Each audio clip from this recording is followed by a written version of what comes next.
All right, and welcome into CST live here on a Monday night here in the Queen City. We are live on, I believe, just YouTube tonight as someone lost the keys to our Facebook. So stand by for that to be hopefully fixed. We got a great show. We got my guy Jason and Rupesh. They're both here tonight. They love yelling at one another, so I'm excited for that. And we have just an absolute just bonkers match to talk about. A match that included, it had everything. It had going down early. It had getting a red card. It had a guy from the West Side kicking a guy in the face, not on purpose, for the first time in the West Side's history. Normally it's always on purpose. This time it actually wasn't. We had the dramatic win, penalties, PK shouts. It was a wild one in the Windy City at Soldier Field. Can't wait to dive into that one. Jason, how are we doing tonight?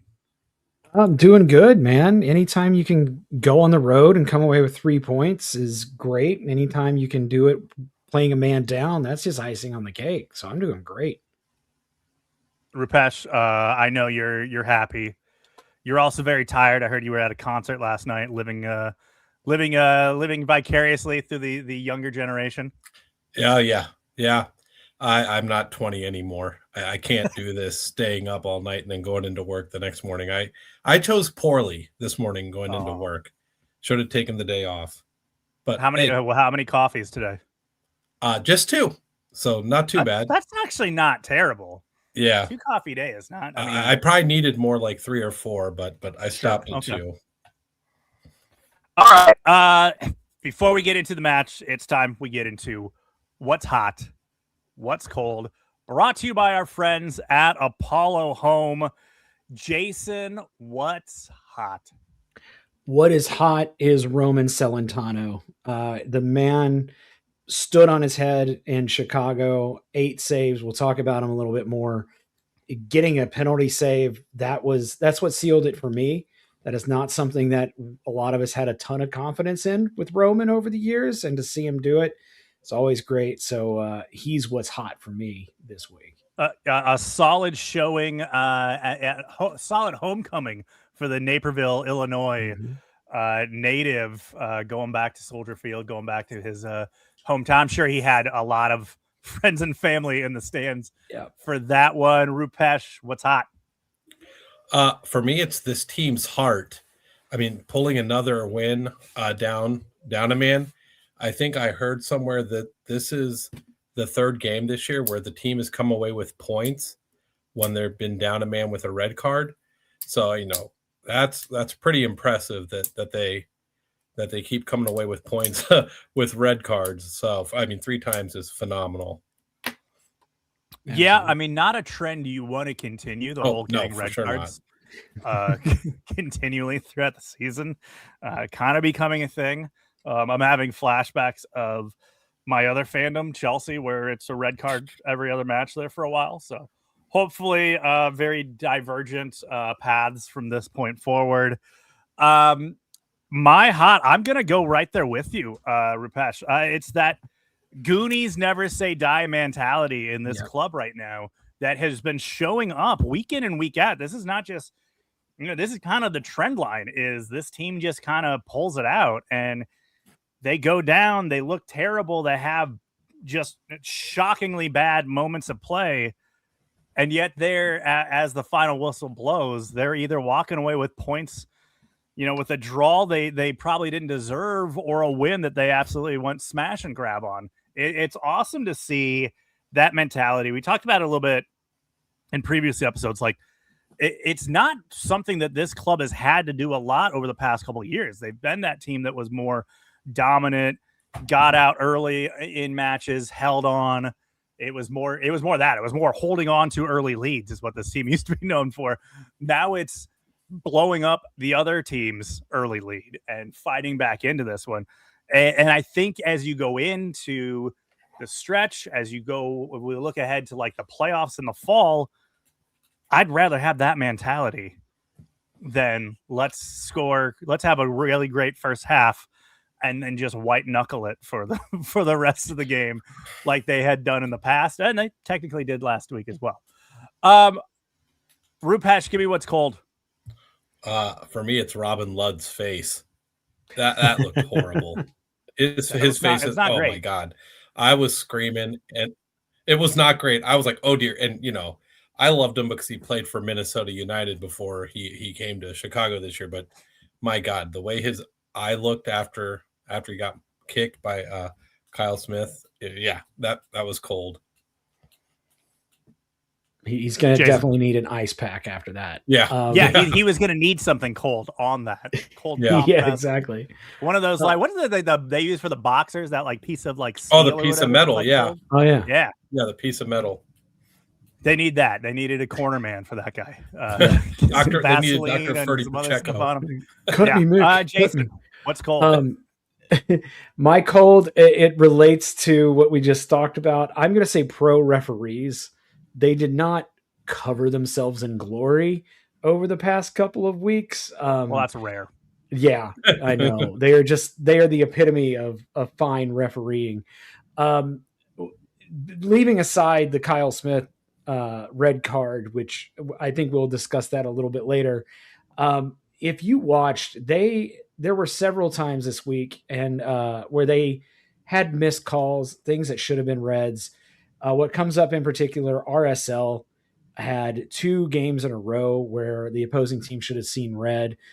Pablo Mastroeni even mentioned it in a pregame press conference this week. And he said referees are going to screw up. You just got to live with it. But, I think that's becoming a trend this season. Not that it's not always been a trend, but, these are folks that are refereeing the highest league in the country. They probably need to be a little bit better. Yeah, that'd be nice. I think we've talked about this before. If anything, just be consistent. If you're going to call nothing, consistently call nothing. If you're going to call everything, consistently call everything. Like, just let us know what to expect. Because right now we don't. And we even in parts of this match, things that were red cards and things that were not red cards, you could really weigh which one was was the more egregious one, which one was more severe. Let's go to some of our folks joining us tonight over on YouTube. Eric Schmidt hopping in here. Roman Celentano, just wow, was his hot. What a performance. I was at the match at Soldier Field, and his performance was even better in person. I bet, like I said, it was it was the homecoming for Roman, and to get that done in front of his hometown crowd, pretty awesome. Jay Yates hopping in here, a Vander hat trick, and then he gave us a hotter. That's not how this works, but we'll let it slide. Another man down, come from behind win. It's that mentality that's getting them through. Kind of through this patch where you still have you're still dealing with a lot of injuries. You're still dealing with I think by and large most of the players that are healthy at least kind of like starting to get into form. We had that while there where Evander hadn't really factored yet, at least on the score sheet. He's now doing that a lot lately, so that is good. Jay Yates now giving us a hottest, so we're just really blowing up the format of this one here. Nick's signing Chicago Fire gear after the game. Listen, Nick's too nice of a guy to say no. So if someone's like, "Hey, can you sign this?" this Chicago Cubs hat or something like that, like he would still do it, even though he's a diehard Reds fan and a local Cincinnatian. He's just not going to say no. He's not going to let someone down. That's not his mentality. So he'll sign anything, I would imagine. All right. My cold. I'm going to have to go with Evander's his youth outreach in Chicago. Apparently it's not going well, because after he scored that third goal, we got a nice shot of what appeared to be 4 to 5 middle school boys giving him just some epic birds, just throwing up some double middle fingers. Just a good Chicago welcome as he was there. celebrating. I love also he's got this new celebration. This is his new thing now with the moose ear or the moose antler kind of thing. He's been doing that now. That's his thing. I don't know if that's the Neymar. I don't know, is the Cincy shirt for that made yet with him doing that is I guess my next question. When can we purchase that? He's manifesting Neymar with that. Yeah. Maybe that's it. Yeah, maybe that's it. I don't know. Someone get maybe Josh Sneed on the phone and get us a shirt with him doing the old moose antlers there. All right, that is our What's Hot, What's Cold, brought to you by our friends at Apollo Home. For a limited time, take advantage of Apollo's spring deal. A new AC unit for as low as $99 per month. Stay cold when it's hot. Stay hot when it's cold with Apollo Home. All right, let's hash it out. Your final score: Chicago Fire 2, FC Cincinnati 3. As we look at the lineups out the gate, we got the last week the conversation was about these back-to-back kind of makeshift back lines, and the Saturday edition of that makeshift back line against the Red Bulls, they got to come out for a second performance as they went with the exact same lineup that we saw back last weekend here in Cincinnati against the Red Bulls. Celentano in goal. Your back line is Guidi, Chirilla, and Kyle Smith. And then it's Ramirez and Buka as your outside backs. And then it is Anunga, Dado, and Evander in the midfield with Kenji, the kid, the Dayton Flyer himself, and Kevin Danke. So Kevin and Kenji get another run out up top. Rupesh, I go to you first. This lineup, when you saw that it was a complete reprisal of last week's, granted 2-0 win, but last week's lineup, what were your feelings? I mean, I'm always worried before the game starts. You are. I've hung out with you before matches. You exude a lot of fear. Yeah, this back line when you're going against Zinkernagel and Kuipers, yeah, I was terrified they were just going to get pulled apart and run right through. So a little worried, more than a little worried, but yeah, apprehension. Yeah. Jason? After seeing how they played against Red Bulls, I was a lot more confident. But knowing, like with Rupesh, Kuipers is damn good.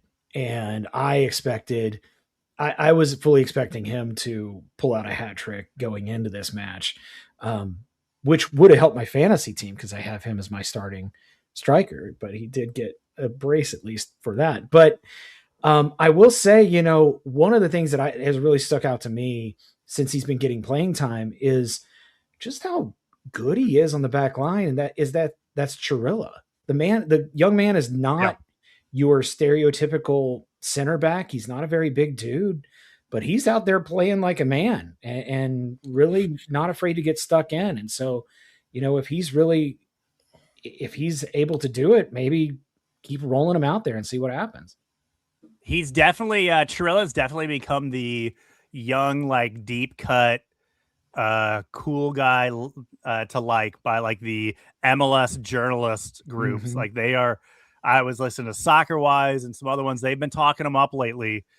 He's really getting that respect and that cred from these performances from a lot of the national media that covers the league. This match was a crazy one in the first half, really back and forth. Mm-hmm. You talk about what Kuipers brings to this, and Zinkernagel being able to kind of feed him and play off of him. It was going to be a lot to handle for the back line, and it did not in the first half go so well, as not only do you have Kuipers scoring twice, but in both of them, he kind of did his thing so much to where somehow Celentano was like falling over and laying down for both of these goals. Like he just got completely caught out and just froze up on those because it was you had kind of a little redirect on the first one, and then I don't think he was expecting that second one to be fired off, but that was sandwiched by an Evander goal. It looked really bad early, and I was worried that this thing was going to get away from itself. And to see FC Cincinnati immediately be able, after that first goal, to kind of get down and just create their own havoc in the box, and you have a great little pass across the goal mouth that then comes back again from Buka, and Evander's able to slam it home amongst a bunch of center backs throwing themselves all over the place trying to stop the ball. It was a great start in that fact that like this wasn't going to be one of those ones where they were going to have to dig themselves out of a massive hole, but it was them having to dig themselves out of smaller holes twice in this match. And I mean, it just really felt like it was a wild first half. Oh, no doubt. And, one of the things that we as fans were getting really upset about with this team a lot last year and a little bit going in early this season was not getting touches inside the box, not getting touches in places where you could get those little tap ins. So to see the past two games where they're able to get the ball into the box and allow people like Kevin Denke and this time Evander to get a touch like, with a yard from the goal line, that's really inspiring to see. And I hope they can keep it up. Yeah. As you see, we're watching the video here on the live stream, as you see just guys throwing themselves everywhere, the chaos you create when you're able to cut the ball back along the goal mouth like that. And it was good to just see that fight and that resilience was there early. Mm-hmm. It was, I think they do you think they went into this match knowing we're going to have to score some goals? Like, oh yeah, this back line is going to be under a lot of pressure.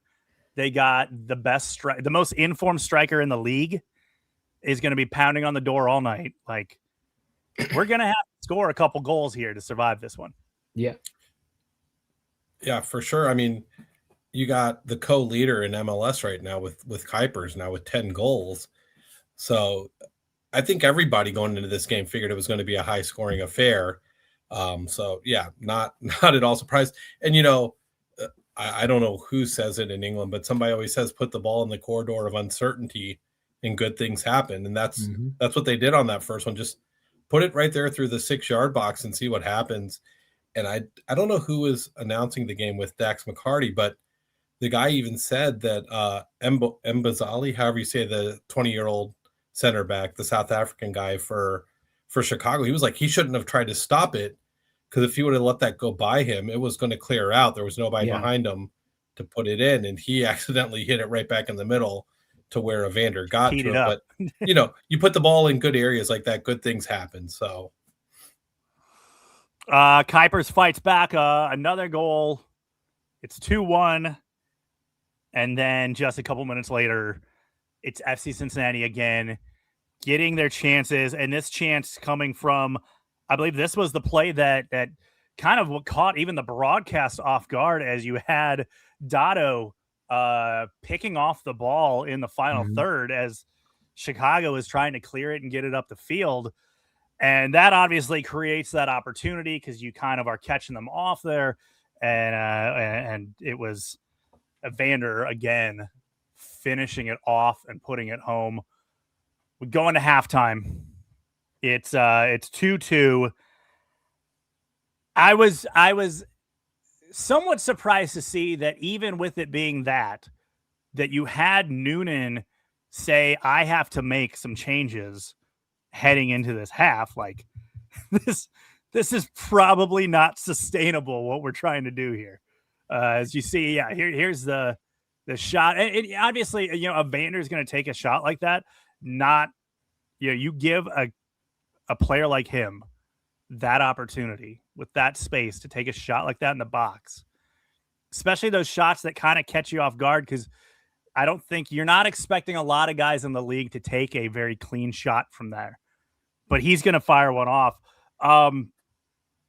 But those second half substitutions do come into play there, as it was Brian Anunga being subbed off, Nick Hagglund coming on.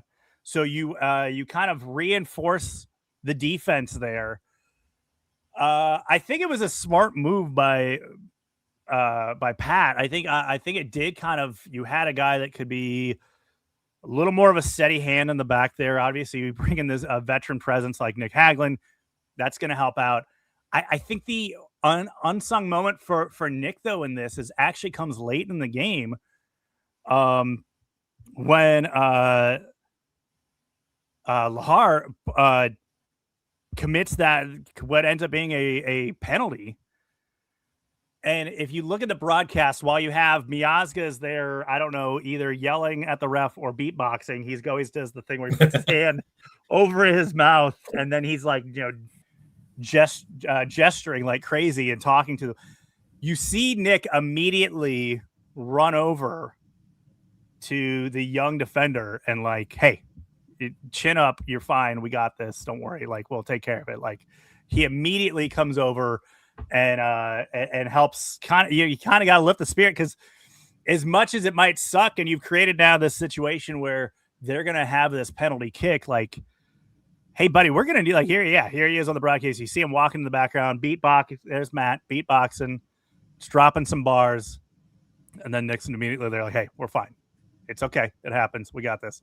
Because you're gonna need, you still got to ride out the rest of this match. Yeah, and you can't have some hangdogs there. You need him. You need people in this. Let's get to the red card.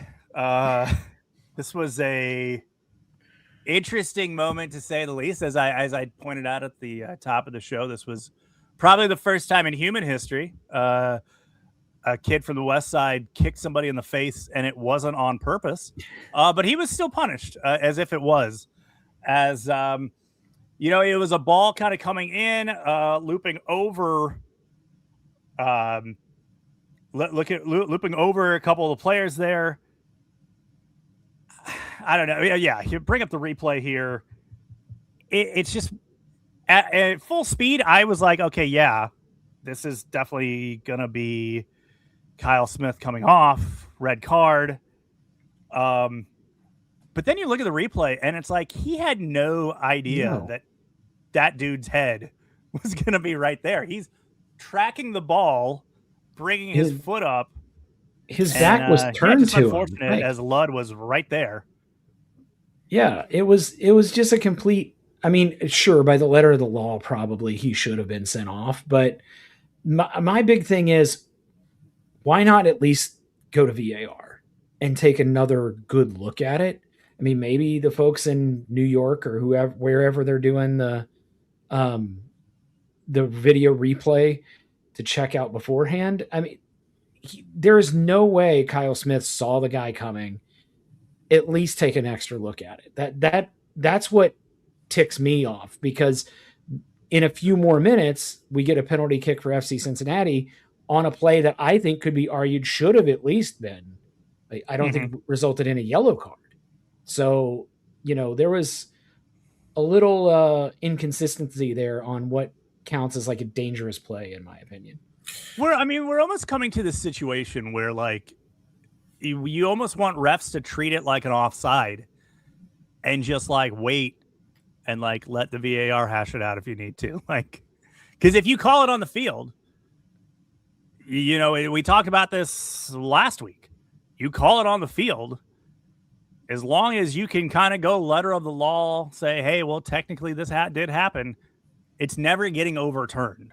Right. But if you don't call it on there and then you go to the scrutiny, maybe all these things don't reach that level of a red card. Maybe, they review it. It's, maybe you just give the yellow there, right? Maybe you just give the yellow, knowing, okay, VAR can mop this up if we need to, if something way worse happened. Yeah, and I think Dax originally was saying that, right? Dax McCarty was like, this is a really harsh red because, Kyle Smith doesn't know Robin Ludd's behind him and didn't go in there trying to hurt the guy. And like you said, once you call the red, there's no evidence to overturn it. It's not an egregious error in judgment to where you can say it's not a red once it's been called on the field. I also think that once you see the condition of Robin Lutz under his eye. Yeah, that didn't help. And then you really can't justify overturning it, right? When that blood's pouring out underneath his eye. I originally didn't think it was a red. Once I saw that the foot hit him in the face, I was like, oof, yeah, I can see where they're calling it. Mm-hmm. So, yeah, I mean, whatever was called on the field wasn't getting overturned either way. If they would have called it, because I mean, once you call it a red, change it to red, I don't think. So. Even if his cleat then had just a high boot just grazed the guy, that's still letter of the law, right? Yeah, and it's still, you're not overturning it because you just have to just have to basically reach the bare minimum to go. Yeah, no, technically qualified, not enough to overturn, not clear and obvious. I'm with you though, Jeremy. I'm with you though, Jeremy. Like, you've got, it seems like in a lot of other sports where they have had a lot of experience with video replay, they understand that it's another tool in their pocket and they are willing to maybe let something slide, or maybe not give as harsh a penalty until they've had a chance to look at it.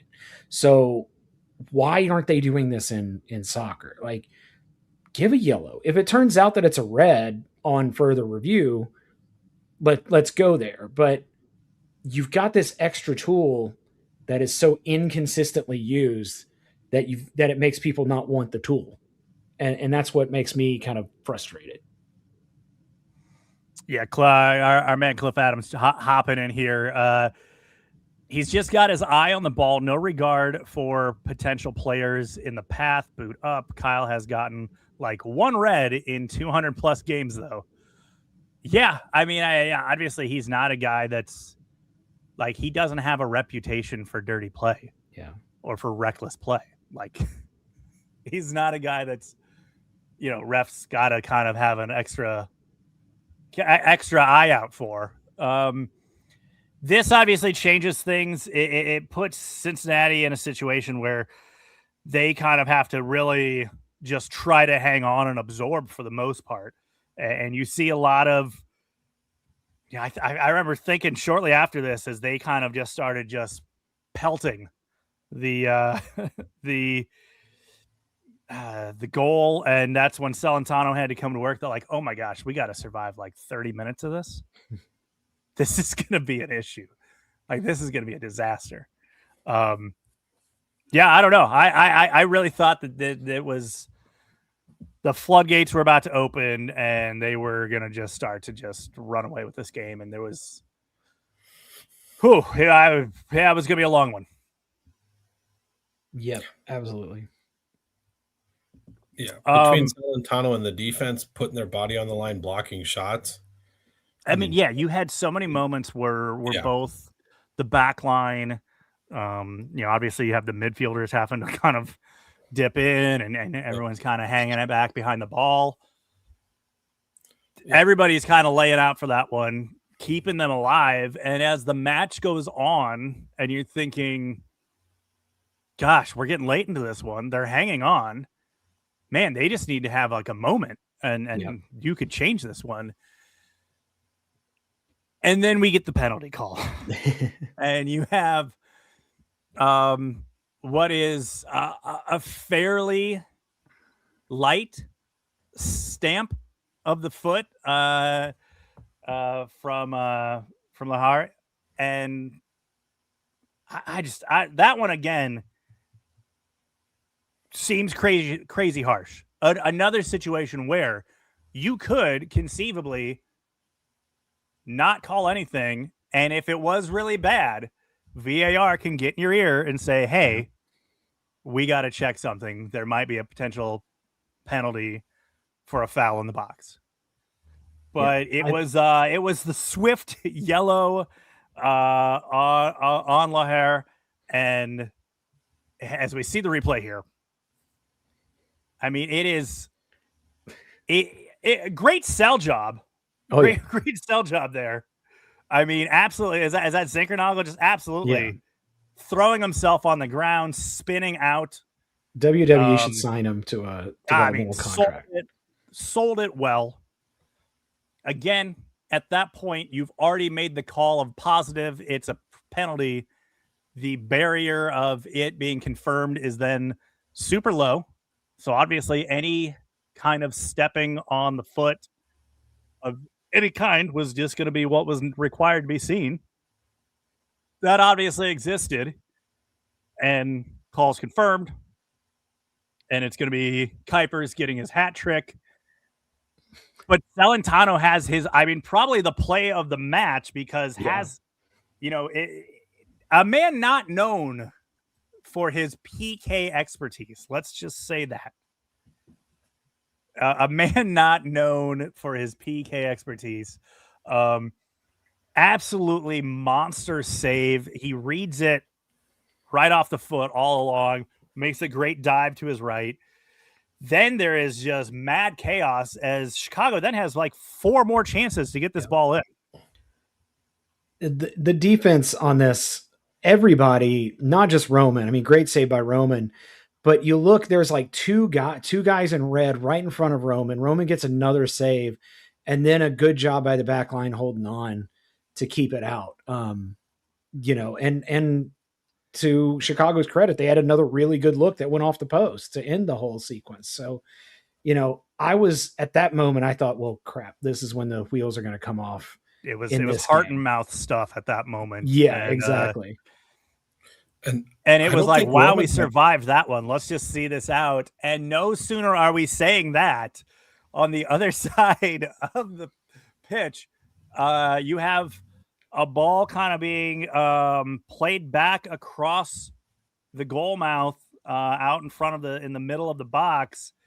You have Buka going, making a play for it, and gets completely cleated in the shin. Oh, yeah. Goes down hard. He stayed down for a while. He did not look great the rest of the match. I mean, you could tell he was in pain the rest of that match.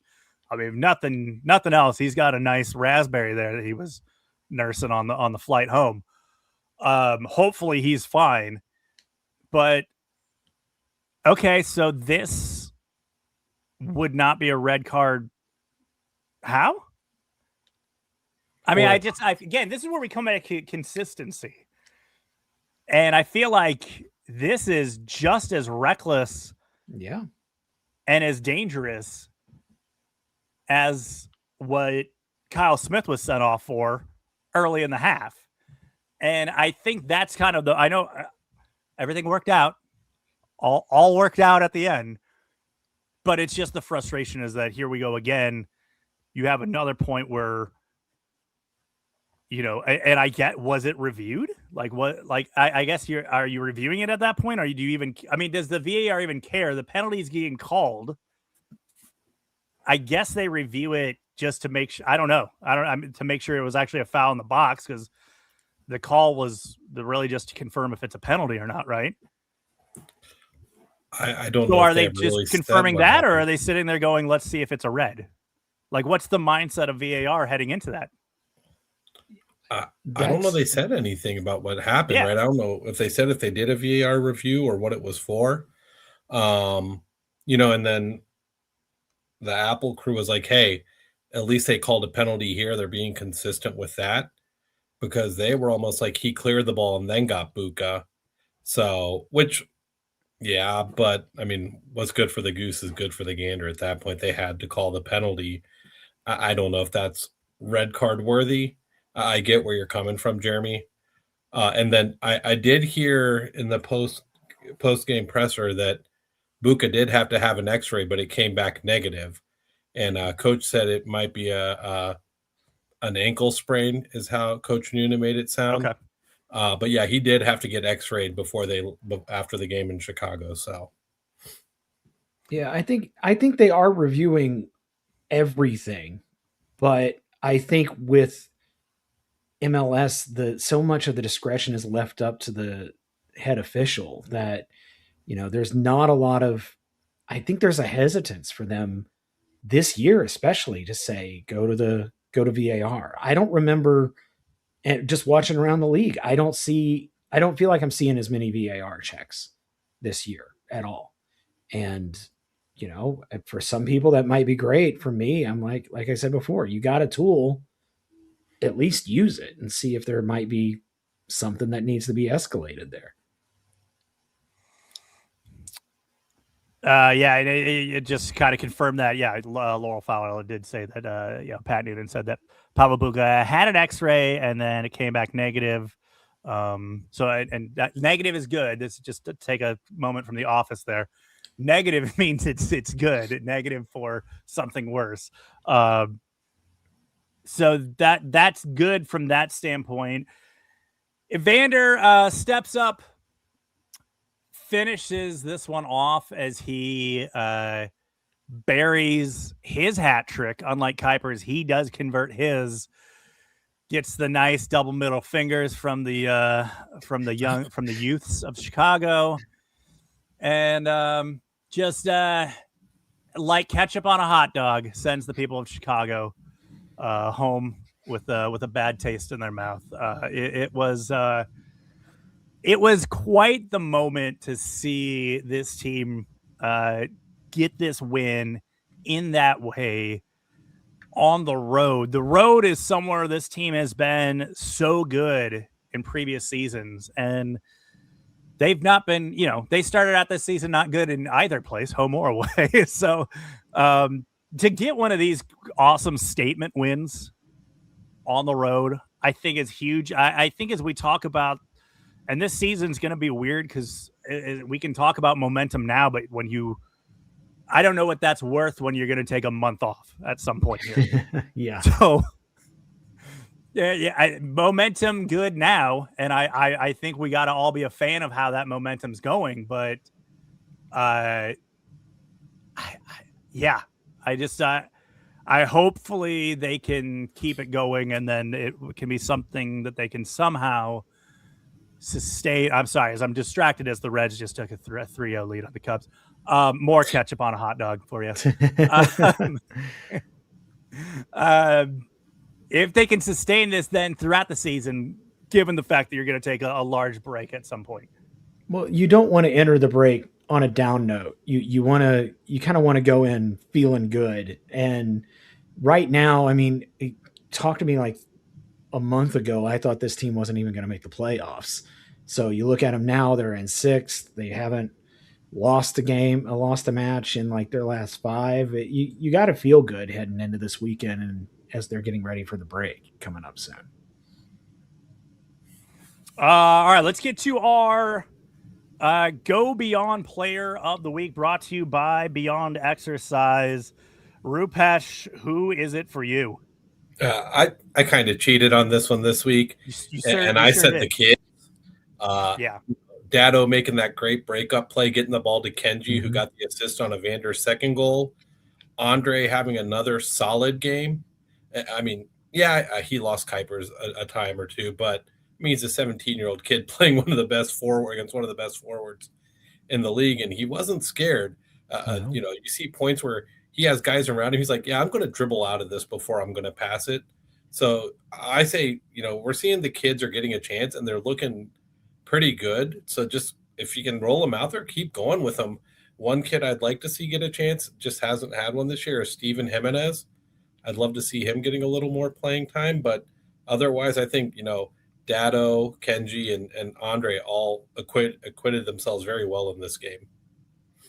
Yeah, absolutely. I mean, the play of the kids' mindset is definitely, that chorus is definitely pretty loud right now in orange and blue land.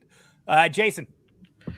Oh man, we didn't even talk about Dado, but I'm going to stick with my original pick, which was Roman Celentano. Talked about him in What's Hot.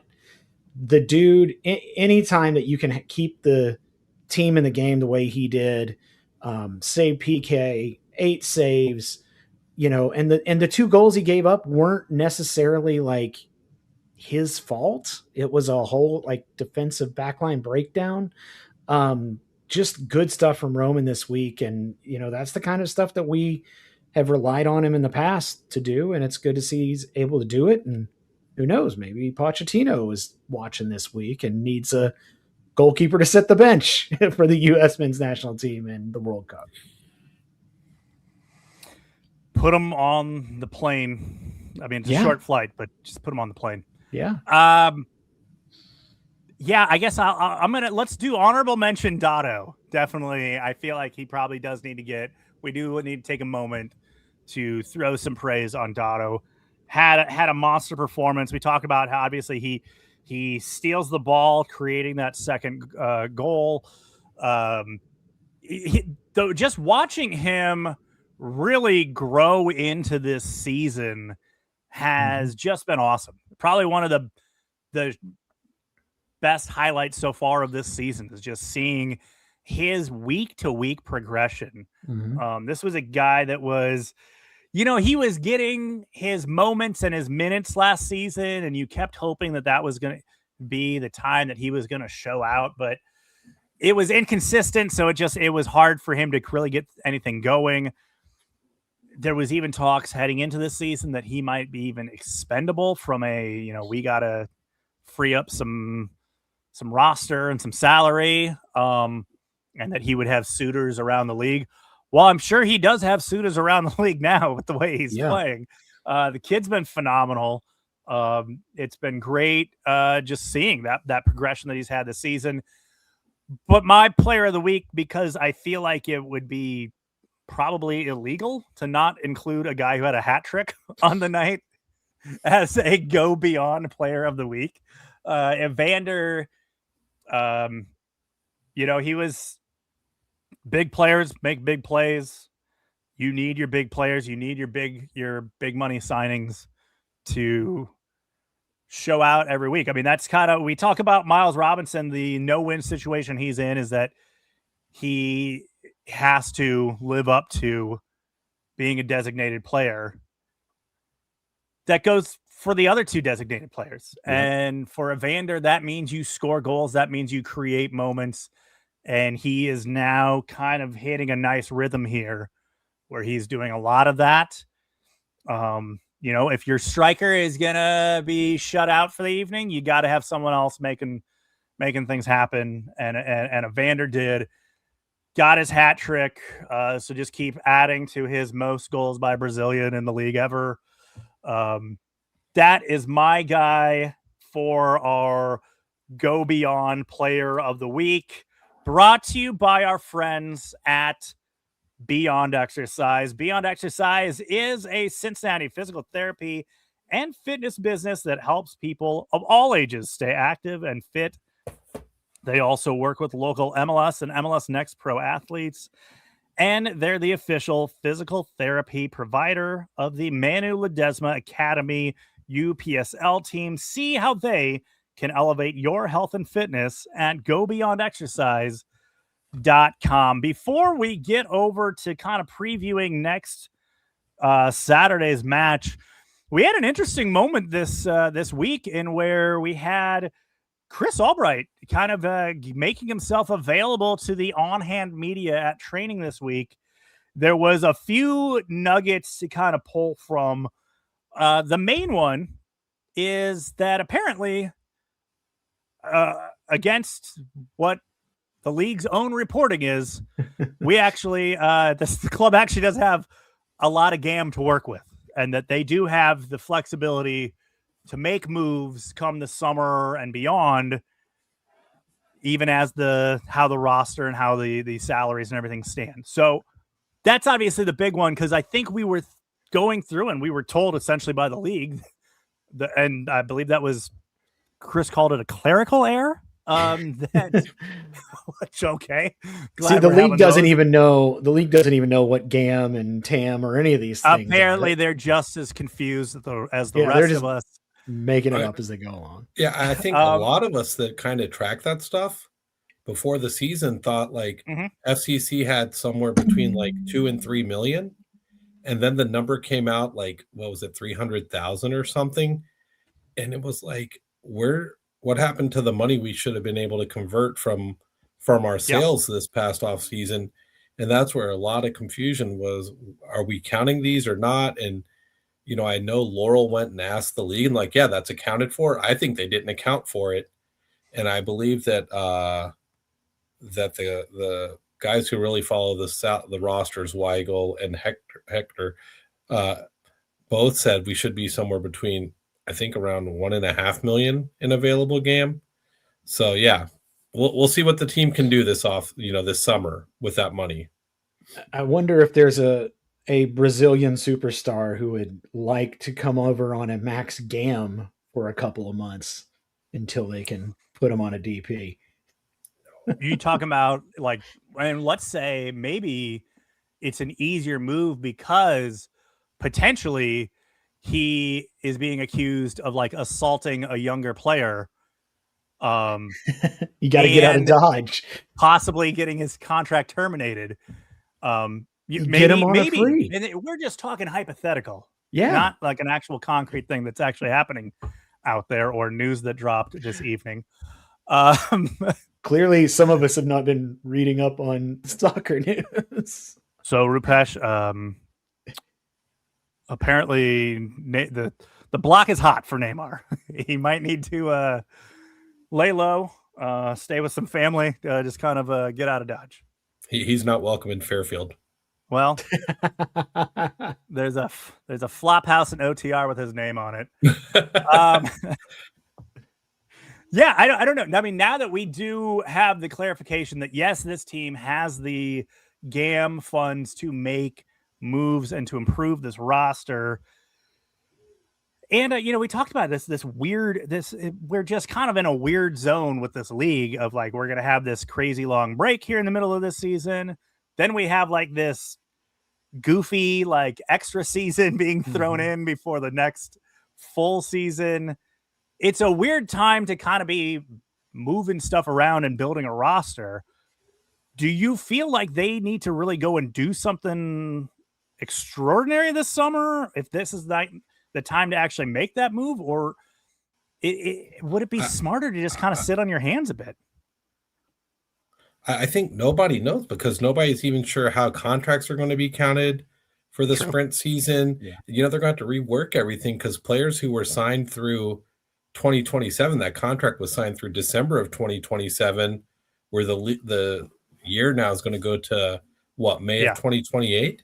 They still haven't figured out how they're counting. Yeah, they haven't figured out how they're counting all this stuff. So I almost would say wait. GAM doesn't disappear anymore, so hold on to it and see what you can do maybe before the 2027-28 full season. But that doesn't seem to be Chris Albright's MO. He wants to make moves when he can make moves. But I personally would hold on to it and just get a feel of how stuff's going to work going into that first season when we saw start in the fall of 27. But that's just me. Jason, if there was one particular area to bolster, what would you choose them to do? Gosh. I mean, honestly, it looks like the back line, center backs are going to be an issue. But yeah, at least that's what I was going to say like a week ago. And which kind of stinks because you need to find some help in the midfield too. I think striker wise, I think they're going to be okay, but I think we're finding ourselves in a similar situation that we found ourselves in what was it, when we brought in Cheeto and Teenage to begin with, Cheeto Awazium, where you've just got a lot of injuries and mileage on that back line, and who knows how long Miazga is going to want to stick around or be able to stick around. That's going to be a big thing coming out of the summer break. But I will say, to Rupesh's point, if you find yourself, like, I understand, Rupesh, what you're saying, like maybe just hold off and see what you can get going. But if you come out of the summer window and don't make any moves, and then all of a sudden you find yourself on the wrong side of the playoff line, then I think there's going to be a lot of questions being asked by the fan base at that point. So I think they've got to do something. Whether it's a giant splash signing, I don't know, but they're going to have to do something to bolster this line. Yeah, we'll see. We'll see what happens with that. The other bit of news there was the fact that he kind of confirmed that, listen, you can, despite the debate of should Miles be on a DP deal or not DP deal, he said like the option for them to let him walk just wasn't on the table. Like they were going to, their plan was to keep him however they needed to. So I guess that answers that as far as to how that got there. Let's preview. Let's jump ahead before we get done here, as my youngest runs to the bathroom next to me here. It's they're stirring here at the Lance household. Charlotte, Saturday night in Charlotte, Charlotte FC taking on FC Cincinnati. Charlotte is right behind FCC in the standings, 1 point behind him, in fact. Pep BL is finally kind of showing himself as he's off to a hot start for them. He is their leading goal scorer. He's going to be the guy that whichever amalgamation of backline shows up, that's who they're going to need to be concerned with. You also have, is Zaha playing? I'm looking at this. Is that guy still employed by the team? Yeah, he is. All right. He is until the World Cup. Okay. Well, that's fun. Is he on? What World Cup team is he playing for? He's not. He's not. He's just there. Then he's going to watch the World Cup and then leave? Is that his plan? He was just in it for good tickets? That's this whole thing? Is he not going to be on the Ivory Coast national team? I didn't think so, but I could be wrong. I don't know. I honestly didn't pay that much attention. I just know that his contract runs out after the summer window opens. So. Yeah. Oh, and he is gone too. He is it no bones about it. Yeah, it doesn't sound like stuff's going well down there in Charlotte for him. So, he has not played for the Ivory Coast since the African Cup of Nations back in the winter, so he might still be. Yeah, maybe. Sure. If anything, it's going to be a cheaper flight for him to get to whatever base camp they set up. Yeah. So he's on his way out. Luckily, he's still playing for them, unlike the situation out in. Have you looked at the situation out in San Diego with Chucky Lozano? Yeah. He basically just kind of just quit. He's just checked out. He's done. I'm done. Didn't that happen with a Crew player a few years ago where a guy, when their players just up and left and was on the beach during the season?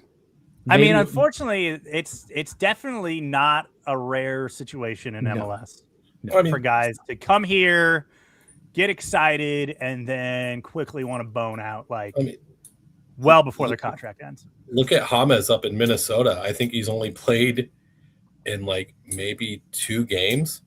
And does he just parachute in for these things? Has he? He's not even. He didn't even travel this weekend when there was no health issues. So I mean, it's almost like he was trying to pull who was it? A Gareth Bale thing where he's just here to kind of get ready for the World Cup. And I mean, James isn't even playing. He's just not even showing up and stuff, which I think everybody kind of was thinking that might happen. And I feel bad for Minnesota that they took they didn't pay very much. And they only signed him through the summer. So I guess we kind of all saw this coming, that if he did come, exactly. It was going to be a very tepid attempt to actually be a part of a club and help them push forward. Right. So that's on them. But that's your weekend matchup. I don't know what's the vibe coming into that one. Do we want to do score predictions? Yeah, sure. Why not? Go ahead, Jason. I know you got a real strong feeling. Give us. I really don't. So I've been kind of looking at stats to figure out which teams are better and not. And I have Cincinnati and Charlotte just right in the middle, in this big glut of teams in the middle of the league. Mm-hmm. So I think it's going to be a fairly close matchup. I don't know. Let's see. What I'm worried about is quote unquote better players are coming back. So some of these guys are going to get put to the bench. As long as Andre keeps playing, I'll be happy. But I don't know. I really haven't paid attention to Charlotte. I think it'll probably be a close game. And, we're on the road, so we'll see what happens. I would say hopefully a 1-1 draw, hopefully.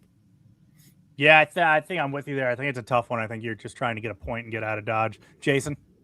Charlotte's lost 4 out of their last 5, I believe. They are not playing well. We've mentioned Zaha. He is pretty much checked out as well. I like Rupesh's point, and I am a little concerned that with some of the quote unquote better players coming back, I'm with you, Rupesh. I'm full on play the kids mode until it backfires in our faces. I'll say a 2-2 draw, but yeah, I think we can get a point out of this one. We have never won in Charlotte. We have beat Charlotte, but we have never won in Charlotte. Did not know that. This ghost of Andy Dalton does not give us help there. We do not play well. I feel like I remember their first venture over there.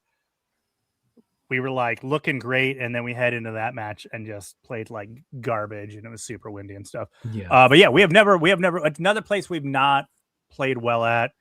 We survived Yankee Stadium last week. Can we survive wherever it is the Panthers play this coming week? We'll see. All right, let's go. Final thoughts. Wrap this one up here. Rupesh, final thoughts. I just want to say, there's a great option to go see a team for free play for the boys at the FCC2 team over in NK. If you get a chance, go out there. Yesterday, the team won 5-0. If I remember right, Stefan Shrilla scored 2 goals, so he's getting some playing time scoring. So if you get a chance, go out there. It's a fun environment, and like I said, it's free, and you get to see hopefully the stars of tomorrow coming up. I remember watching Andre play down there last year, and it's a great time. So if you get a chance, go out and see the kids. It's very it's a very family friendly setup because it's free. So like if your kids melt down and you have to like bail at halftime, like there's no money lost. It probably costs you a lot of money just from gas to get down there, but that's not their fault.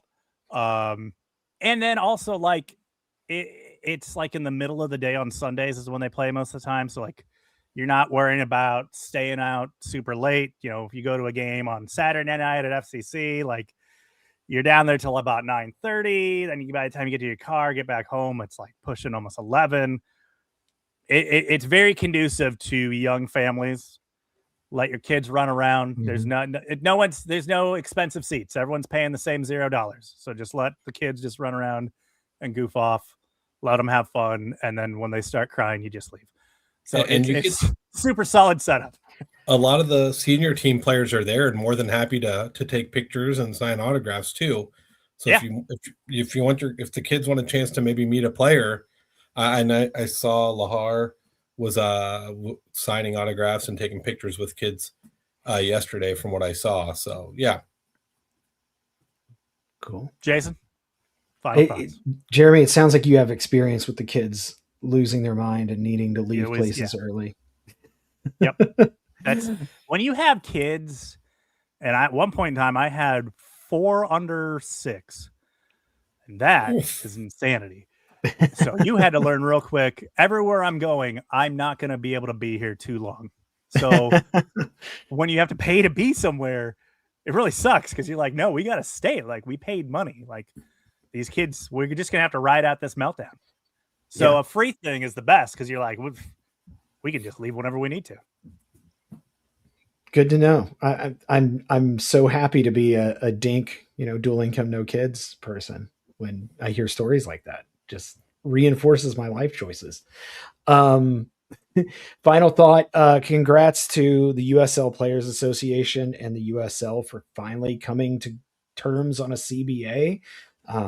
They were actually playing, a crisis was averted, but a CBA is now in place. So USL is at least doing a little bit more right by their players. And I'm always pro player. I'm always pro labor. So good to see there. So hopefully they can get the season without any other, big crisis going on and have just a fun USL season. Now, are they still battling the dispute with the Heineman contract? The USL Players Association still in that fight, or have we moved? Still fighting the fight years later. Keep up the fight on the Tommy Heineman contract.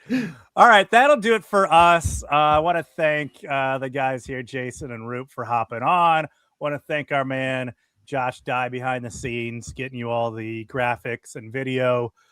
If you would like to support Cincinnati Soccer Talk, CincinnatiSoccerTalk.com/support. Join the family, help independent coverage of your favorite team. You can all. Oh, we lost Jeremy. Ah, Okay. Anyway, join us. Connection Contact that us at feedback at CincinnatiSoccerTalk.com as well if you want to get in touch. See, we fill in when we can, when we freeze. I got to nice do this save, part, though. Jason. Great save. I don't know what happened to me there. So you can catch us on X, the lawless hellscape of X at Cincinnati Soccer Talk, and Sunshine and Rainbows over on Blue Sky at Cincy Soccer Talk .blusky.social.